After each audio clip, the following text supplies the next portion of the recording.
Assalamu alaikum wa rahmatullahi wa barakatuh, and good evening, everyone. Thank you all for being here tonight.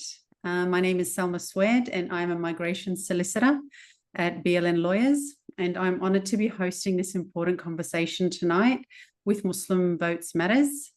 At MVM, their mission is simple but powerful. They believe in being informed, being engaged, and being active in shaping the future of our communities to be able to make change happen. Before we continue, though, we must open proceedings with the remembrance of our Creator. So, إن الحمد لله نحمده ونستعينه ونستغفره ونعوذ بالله من شرور أنفسنا ومن سيئات أعمالنا من يهده الله فلا مضل له ومن يضلل فلا هادي له وأشهد أن لا إله إلا الله وحده لا شريك له وأشهد أن محمدا عبده ورسوله. So at this point, I'd also like to acknowledge the traditional owners of the lands on which we all respectively meet today and pay my respects to the elders past, present and emerging. I extend that respect to any Aboriginal or Torres Strait Islander peoples here with us in this meeting. I'd like to make it known that sovereignty has never been ceded. It always was and always will be Aboriginal land. We recognise the past atrocities against Aboriginal and Torres Strait Islander peoples of this land, and that Australia was founded on the genocide and dispossession of First Nations people. We acknowledge that colonial structures and policies remain in place today and recognise the ongoing struggles of First Nations people in dismantling those structures. So much of what the Aboriginal and Torres Strait Islander people have endured to date is recognisable in the oppression being committed against our brothers and sisters in Palestine and Sudan at this very moment in time. We are indeed living in a tragic period of human history. And it is exactly because of these realities, both here and abroad, that discussions like tonight are so important. Tonight's discussion focuses on advocating at the local government level. Often when we think about politics, we think big federal elections, national policy, global issues, but real everyday change often begins right here at home, in our own suburbs, our councils, our local services, and our local leadership. And with that in mind, I'm honoured to introduce someone who has been actively engaged in this work at community level. Councillor Rayene Hawli, the Deputy Mayor of Hobson's Bay and Councillor for Altona North Ward. She is a first-time councillor and a lawyer with a strong commitment to social justice. Rayene is dedicated to driving community-led change, empowering young people, and ensuring inclusive representation. As the first Lebanese Australian Muslim woman elected in Hobson's Bay Council, she works to create a council that truly reflects the city's rich diversity. Welcome, Rayene Hawli, and thank you for joining us tonight. Alaikum assalam, Salma. It's really great to be here. Thank you. Thank you for coming. Just a bit of housekeeping before we start. Please be respectful to others' opinions and contributions. Everybody except the speakers have been muted to limit background noise throughout the session. We recommend you enable speaker view by clicking the view icon at the top right-hand side. And if you have any questions as the session progresses, please post them in the chat, and Rayene will attempt to answer a couple of questions at the end of the session. So if you're happy to begin, Rayene, we can start asking you some questions. Absolutely. Perfect. Okay, let's start. All right, so you're a first-time councillor. Why did you decide to run for local council? Okay, this is a really good question, and probably one I get asked a lot. So I decided to run for council because the previous council wasn't reflecting the values and the needs of the community that it represents. And in Hobson's Bay, you know, it's so diverse, and we often don't see that diversity reflected in public roles.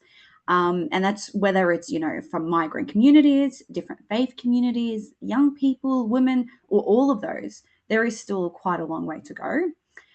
And so the whole community, you know, the state and even the country, they all benefit when we increase diversity and representation, because it brings new ideas, perspectives, and it also creates change that benefits everybody. Now, I ran because I wanted to show the Muslim and Arab community that we do belong and that we have a right to be in these spaces and that our views matter. Now, understandably, there is a big sentiment, Salma, in our community that politics isn't for us, that racism in Australia is so overpowering that there's almost no point. And as a lawyer as well, I've seen that same sentiment during my studies and in my early career. And it's very new to have Muslims and Arabs, entering these spaces. And so what I wanted to do was counter that very harmful idea that we don't belong and that we can't succeed in these spaces, because we do and we can. I was also really driven by my values, which are derived from my culture, my faith, my family. Muslims are a part of this country, and we have been for a very, very long time now. And despite what some people may think, we have the same right to have a say in our democracy, just like anybody else does.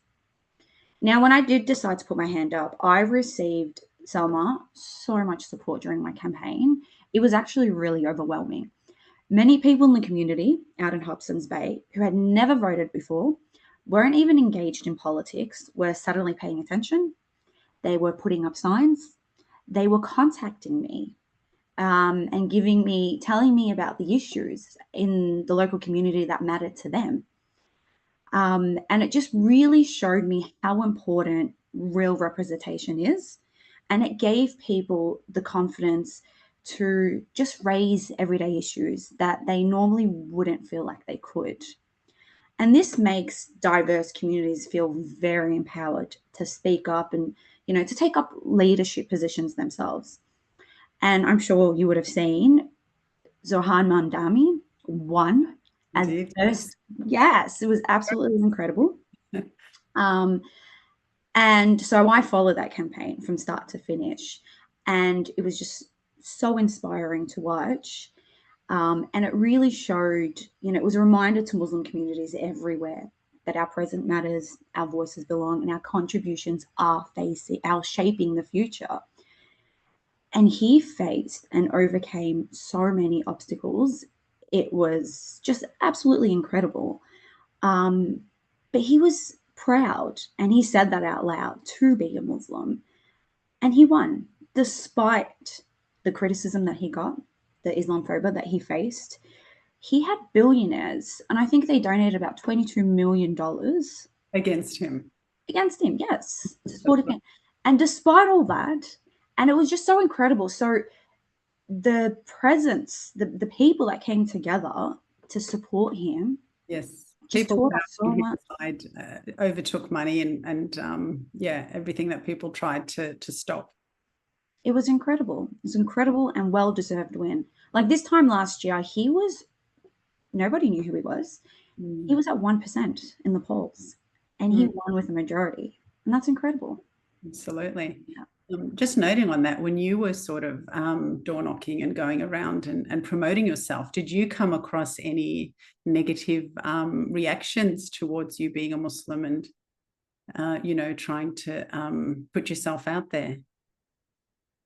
Yes, actually, I did. And okay, so during my campaign, I had quite a long campaign. For local council, right? I campaigned for about 5 months. And I decided I wanted to door knock every house in my ward. Selma, that was about 5,000 homes. And honestly, I got a mixed reaction, but mainly it was positive. And I got a lot of support. Now, there were a few instances of, Islamophobia. People did say they wouldn't vote for me because I am Muslim, or their faces would fall when I told them that I was Lebanese.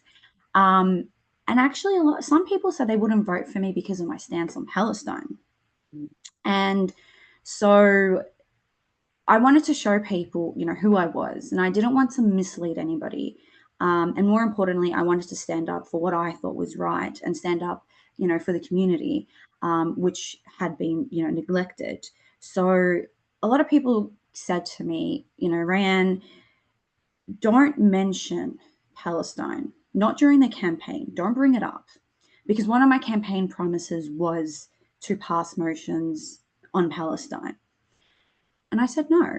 I had it, it was on my website, it was on social media, and it was on my pamphlets. And I didn't want to shy away from who I am and what I believed in. And I was like, if I'm going to win this, I'm going to win it the right way. And I did. So Well, I'm really happy with that. Yeah. congratulations. It's a fantastic achievement. Thank you. So actually, I'll talk a little bit maybe about the Palestine motion. Sure. So last year, and this was one of the reasons I did decide to put my hand up as well. So last year, during the previous term, residents of Hobson's Bay had submitted a petition asking their councillors to pass a motion to recognise the genocide in Palestine. And what the previous councillor group did instead was provide a very generic motion that spoke against, war in general. And it didn't even mention the word Palestine. And the community was understandably, very upset by this, and felt like they weren't being heard, and that because their pain wasn't being recognised. And I was actually one of them. And it really isolates whole sections of our community. It makes them feel like, they're second-class citizen in their own homes, and it makes it seem like it's not acceptable to speak the truth, even though it's happening right in front of our eyes. And I just wasn't comfortable with that, which is why I made it one of my campaign promises. And so this year, I was actually able to pass 2 motions. And the first one spoke to the facts of the genocide and Salma recognised the community's suffering. And the second one was about making sure that council wasn't investing in any goods or companies that were complicit in human rights violations. And I strongly believe that human rights work needs to underpin every level of government. And some of the impact that these motions passing had on the community was so significant, even more than I expected it to be.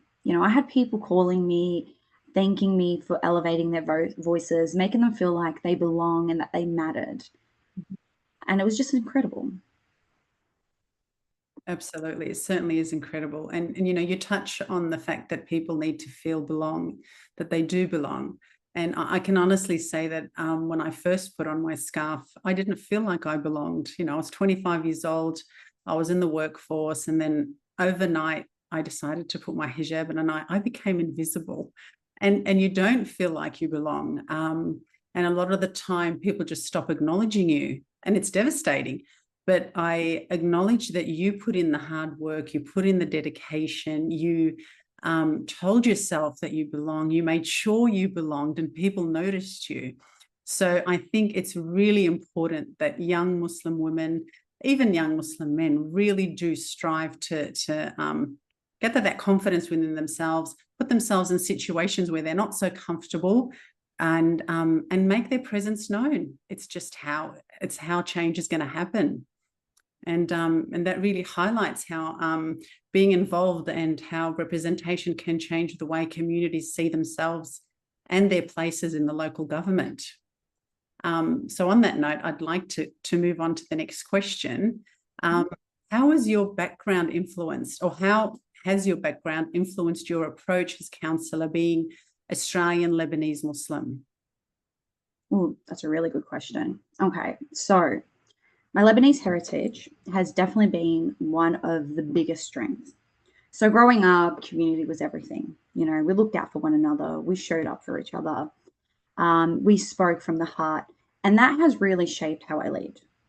And so, as I mentioned, my background is definitely one of my greatest strengths that I have brought to this role, because it means that I truly understand, the experiences and the perspectives of a large part of our community, especially those from diverse communities who are so overlooked and demonized. And I'm able to articulate these different perspectives that are really, understood or might not even have been considered. So I'm able to explain these misunderstandings, the everyday hopes and challenges that many might face, and to understand that actually we all have broadly same values. So it's helped me to build trust between council and the community. because the Muslim community have someone who, you know, understands their language, their humor, their challenges, and their pride in their culture and faith. And, you know, when people feel understood, they feel like they can open up and have a voice. And I think that's where real progress begins. Absolutely. That's such an important reminder, you know, that diversity and leadership is not just symbolic. It does change, you know, the way systems respond to people. Thank you for explaining that.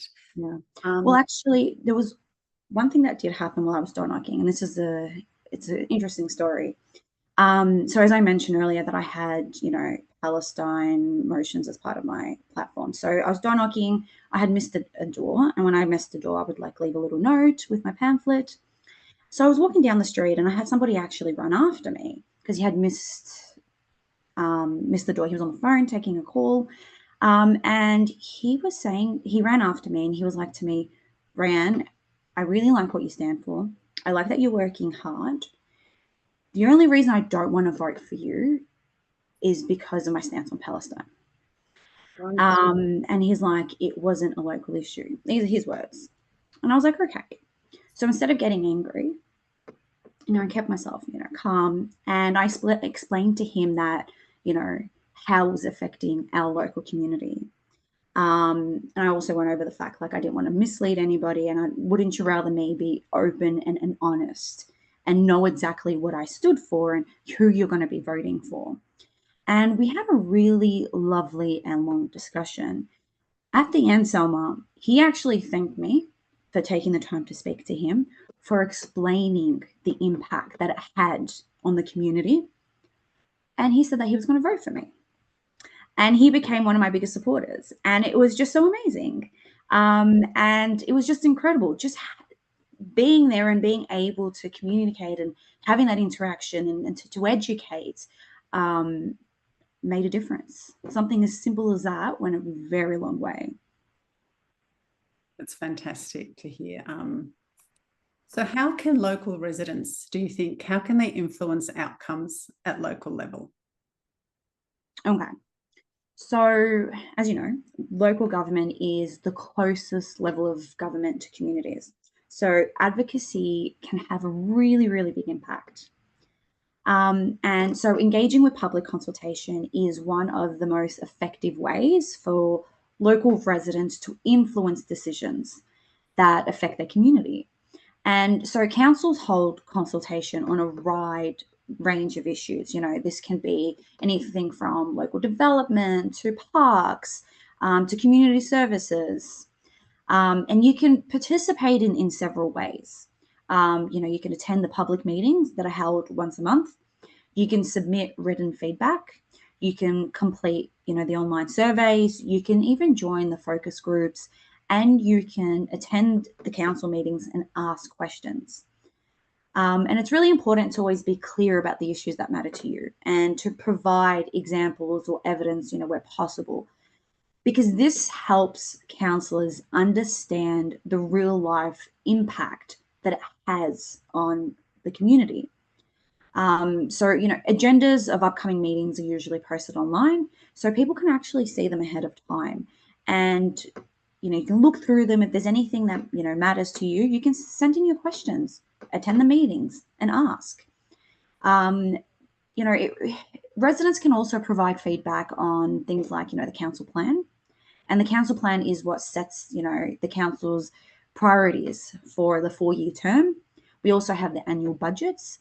And there are so many consultations on different issues. And it really does, Selma, make a difference when community members speak up, they share their ideas, they express their concerns, and they ask questions. So you really need to be part of the planning process to Yes, make a difference in the outcome. absolutely, because it gives councillors like myself, you know, a strong foundation to advocate on behalf of the community because they are sharing what their needs are. You know, the other thing that people can do as well is submit petitions on issues that, you know, matter to them, on, you know, issues that they want council to take action on. So, for example, if 200 people signed a petition, you know, calling for council to adopt ethical, human rights, complaint procurement policies and practices. That actually carries weight. So even if some councillors think it's, not the worth the time or the money, what the petition shows is that this is clearly what our community wants. Mm-hmm. And that's what we councillors are here for, right? To represent and to advocate for their needs. Another really good example is why, local residents organising is so important, is actually going back to the Palestine motions. So I worked really closely with the community in Hobson's Bay. We have a group called Hobson's Bay for Palestine. And I drafted the motions in close consultation with the group because, Selma, I wanted it to actually reflect the community's voices. And so it meant that what passed was actually meaningful to the community, and also that the community was aware of what was happening, and they attended the council meeting, and they also contacted their local councillors. And that helped get the motions over the line. Look, I know and I understand that many Muslim residents, they feel nervous about speaking up, especially because they have been, maybe unfairly targeted or stereotyped as extremists or accused of wanting to impose religious law. But these assumptions are not true, and no one should fear discrimination for participating in civil life. So when you actually engage in consultation, you are contributing as a resident and as a member of your community.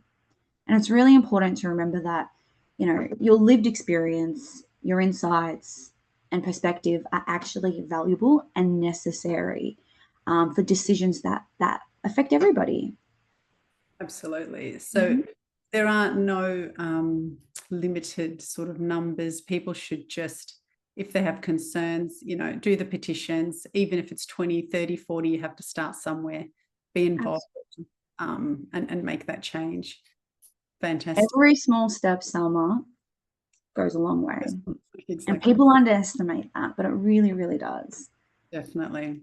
So on that note, then what would be the do's and don'ts when approaching the council on any specific topic that impacts the community? All right.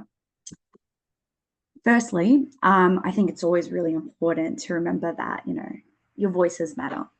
We're a part of this community and we have as much right as anybody else to have a say and to be heard. And we need to keep telling ourselves that. I did for a very long time. And as always, it's important to be clear in what your asks are, to be respectful, even when you strongly disagree, and ensure that you have the facts about the issues, and to use the right channels. Because using the right channels like, contacting your local councillor, attending the community consultations, submitting a written request will also ensure that your concerns are publicly on the record and considered.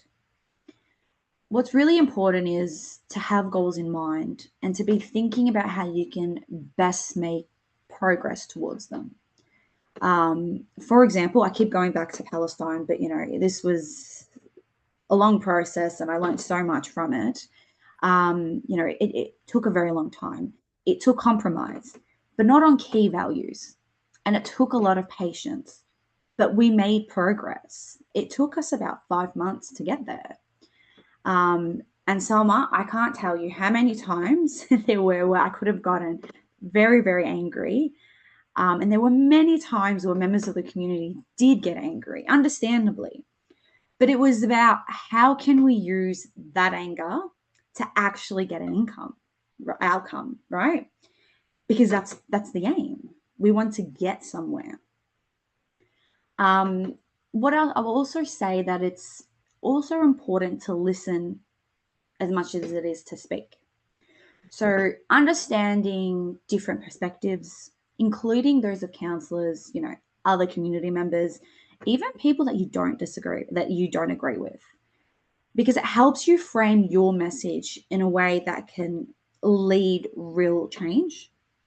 And building these relationships over time rather than expecting immediate results is also key.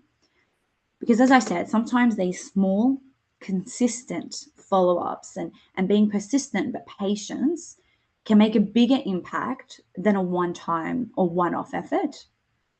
And one other thing I would say is also don't only focus on the problem, but also on the solutions, because councillors are more likely to act when community members also suggest constructive ideas or ways forward. I think that's it. And just maybe, like I said, remember that change often takes time, compromise, resilience, but having your clear values and staying committed to them, as we did with the motions, does lead to meaningful outcomes. So if you email your counsellor and you don't get a response, don't get angry, keep trying, be persistent. Correct. Yeah, come up with solutions. Beautiful. Correct. Thank you, Rayene. That's really helpful. Let's look at the other side. So how can councils support Muslim communities? What do they have in place for us? Okay. There is actually a lot that council can do to support the needs of the Muslim community. So like, for example, by ensuring that, the council local events and programs are run with, food options that meet the Muslim community needs, that they're halal. I'll give you a great example. In Hobson's Bay, when we have our public council events, the go-to is always the sausage sizzles. And they are always halal at every single council event. And this is to ensure that all residents can participate. I didn't even learn that till I got on council and started going to these events. And I'm like, oh. I was pretty excited by that. I like my sausage sizzles. And another way is, providing access to, prayer spaces in public facilities, whether that's recreation centres, community hubs, and by taking, that religious and cultural considerations into account when planning new community infrastructure. And that's why it's so important that councils actually actively engage with residents in the consultation processes, because that is how we voice our concerns. So when the Muslim community are involved in planning, policy, in the community initiatives, local government becomes much more responsive and much more inclusive. Absolutely. So what do you suggest the Muslim community then should do to have a stronger voice in the council matters? I know you've already touched on that, but is there anything else that you think? Okay. Yes, I think there's a couple of things. I think first, it's about coming together and supporting one another. So, getting involved with the community groups, council committees, your local mosque.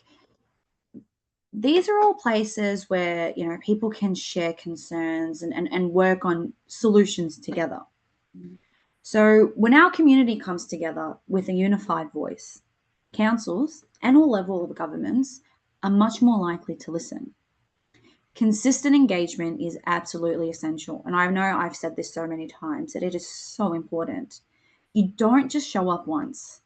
Attend the council meetings, take part in the public consultations, submit written feedback, and join advisory committees. Even those small, regular contributions do make a difference. Invite your councillors to community events, host discussion forums, or provide advice on cultural or religious matters. This helps build understanding and it ensures that decisions actually reflect everybody's needs. And increasing representation is also really important. So encourage people in your community to step up and take on leadership roles, because leadership isn't about fitting into someone else's mold. It's not. Our culture, our faith, and ethnic backgrounds, they're all strengths. And this is something that we should celebrate. So don't wait for permission. Volunteer, speak up on issues that matter to you, step into opportunities, even when they feel unfamiliar and uncomfortable. And it's just, I think I touched on this a little bit, but it is really important that we support each other, especially during elections. And we've seen some great examples of this, right? Particularly through initiatives like this, Salma, Muslim Vote Matters. And we need to keep building our community's understanding, engagement, and active participation at all levels of government. Because by doing this, by getting involved, supporting one another, sharing our experiences, that is how, the Muslim community can ensure that their voices are heard, their needs are met, and the contributions are valued. Definitely. Do you think it is beneficial for Muslim communities to work with other communities, and why do you think that is? Okay, I think that's a good question. So Muslim communities, like all communities, benefit from working with others because democracy is strengthened when people collaborate and they will participate collectively. At the local government level, decisions are shaped by, conversations, relationships, and the ability of communities to advocate for their needs. So when Muslim communities engage with other culture groups and other community organizations, it does allow for, greater representation and influence. And this also helps to break down barriers, and it challenges stereotypes by fostering understanding and trust between different groups. Most local issues like access to, services or programs, they affect everybody, regardless of your background, faith, or culture. And so by working together, communities can build shared solutions and demonstrate that we are all invested in the community as a whole. And collaborations, Selma, they also give other communities, the chance to learn, to ask questions, to work together, as I said, on solutions that benefit everyone. Because when these diverse groups advocate together around the shared goals, such as respect, equality, inclusion, opportunity, our voices are going to be louder and we're more likely to be heard. And as cliche as this may sound, we are all stronger when we stand together. Yes, and this also does strengthen, social cohesion, and it ensures that Muslim voices are part of that broader conversation. So collaboration supports a healthier democracy. I'll give you one example. So we have a mosque in my municipality, the Australian Islamic Centre in Newport. And during Ramadan this year, they invited councillors to an iftar. And this was really meaningful because, as I said, it broke down the barriers. It allowed councillors and representatives from different organisations to join, to experience, and learn about the significance of Ramadan and what it means to the Muslim community. And it was incredible. And how was their reactions? I mean, did you see their difference in behaviour when they first came to after they left? Yes. They were really excited. And I started getting asked questions. What does this mean? And what does this mean? And I just felt like I was so happy and proud. I'm like, yes, it was great. It was a really positive reaction. Fantastic. So you're not part of the conversation. You're not going to be part of the end outcome. So thank you. That's a very powerful reminder that our strength grows when we stand together. Mm-hmm. I do want to thank you for joining us and for taking the time to be part of this conversation. So now I'd like to pass it on to the attendees. If anyone has any questions, please post it into the chat and see if Rayene can answer some of your questions. But I think overall that was very empowering, to show that, we need to empower our community through knowledge and encouragement, and, that we can make a difference. We can. It's not an easy journey. No, small steps, but, the end result is powerful. Yeah. But it has been, Salma, an incredible journey. And even the support now, I love it. I love when people, from the community call me up and they ask for my help, and people that have never done that before, that just feel comfortable to do it now. It's incredible. Fantastic. Do we have any questions from the attendees? No, I don't think we do. I think there's going to be some links that will be posted up in the chat, which will give everyone an opportunity to see what MVM is involved with and the type of work that they do. And also, please remember, you know, ahead of every election, you can visit the MVM website, as it will be packed with lots of information on how to vote and guidance on the specific electorate. And yes, stay tuned with everything that MVM does, and we will have our next monthly webinar, I'm sure. But if there is no questions, then thank you all for joining us tonight. Just make sure there's nothing in the chat. I've just checked. Maybe I'll just put it out there too. If anyone is, you know, interested in having a conversation and asking for more advice, you know, feel free to reach out. I'm happy to share my email and my contact details, because that has been something I've done all year, and I do get calls. So I'm happy to do that as well. Yeah, that's very kind of you. Thank you everyone for joining. So I might then, a question. No, it's sharing our. Oh, it's sharing our links. Yes. Thank you everyone for joining. I will close off with Assalamu alaikum wa rahmatullahi wa barakatuh, and Jazakallah khair, Rayene, and we will see you next time. Alaikum assalam. Thanks for having me.